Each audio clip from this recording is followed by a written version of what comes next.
What's up, everybody? Welcome to week 3 of the COVID-19 Wednesday Wisdom. Um, so, I've been trying to really think about this one and really what to say, because I just don't want these to be like just motivational, just any old type of thing, but really just stuff for us to think about each week as we are going through difficult times, and not necessarily this larger world scale pandemic point, but even just on our level with the things we have to think with the daily stressors, with all that's taken up.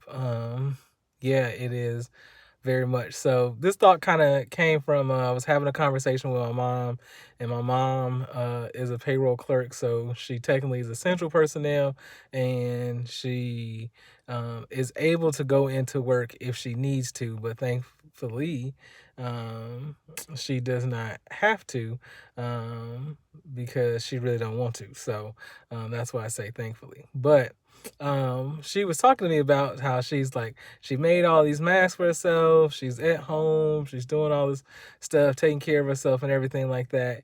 And yes, I am concerned because my mom has really bad asthma, so how this could affect her. But also she was just like, you know I'm scared, because in my house, I don't know if it can get in my house, is that she was saying. It's like, I don't know, like it can sneak in some way through the vents or something like that. And I think that, like, as she kept, that was only one statement of so many things she was saying, and it made me realize how much that even when you are in your house and um, you don't have to go anywhere, the psychological aspect of how this is affecting people. And so I really started to think about what are the other types of things that we bring to work each day, especially for those of you all that like live in truly.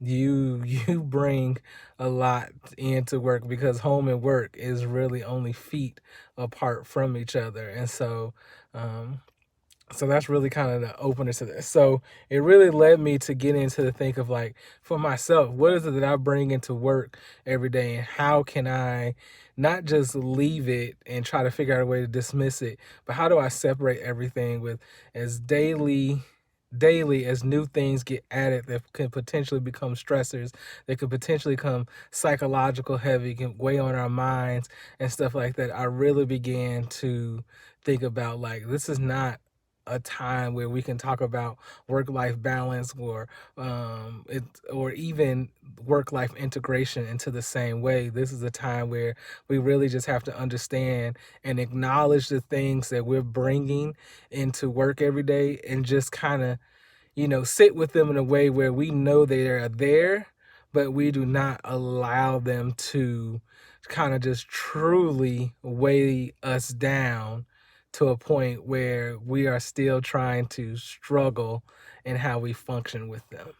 And so I'll give you an example for myself. And this actually leads to the meaning of my tattoo. I know some people have asked me about that. So my tattoo is vulnerability leads to victory. And I got that phrasing because some of you all may know, but I know most of you don't. It's like last year, my wife and I suffered 2 miscarriages. And so the first one being in July and one being in December. And I bring that to work with me every day. Like, I think I bring that with me to, different meetings, to just sitting in my office, to everything. And I bring that along with concerns about my grandmother who's not in great health, along with so many other things of family events I'm missing out on. I bring so much to work.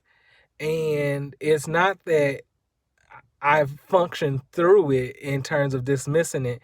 I've understand how to acknowledge it and how to prepare for what can I do to help alleviate some of that.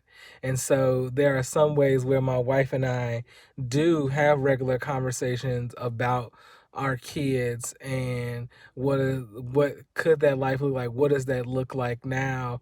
And what does our journey going forward look like? And so for me, it is one of those things where I understand what I'm bringing each and every day. And I have begun to realize how to acknowledge it because it's going to be there regardless. And in many ways, I don't want to separate from that because it's a part of who I am and it's always going to be a part of who I am. That's one of the things that, my wife and I, we want to do is we want to be people that can help other couples who've suffered from miscarriages in the future be able to help understand and tell their story.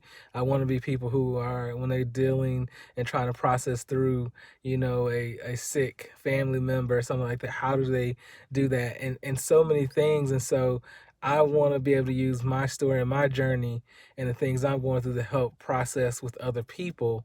And so it's not that you need to do that, but that's how I acknowledge and accept the things that I'm going through. And so right now it's how do you acknowledge that the things that are floating around and going on in your mind, they're going to stay there in the thick of it, but eventually, and many of you probably have noticed this, is that the weight it starts to bear on your shoulders, on your body, the way you breathe, the way you walk, the way you act in certain things, how little things might start to irritate you, or whatever your reaction might be. And so I would encourage you to take the time to acknowledge those things and begin to figure out how, knowing you're already coming to work with those things each day, how do you not just push through for the sake of, let me just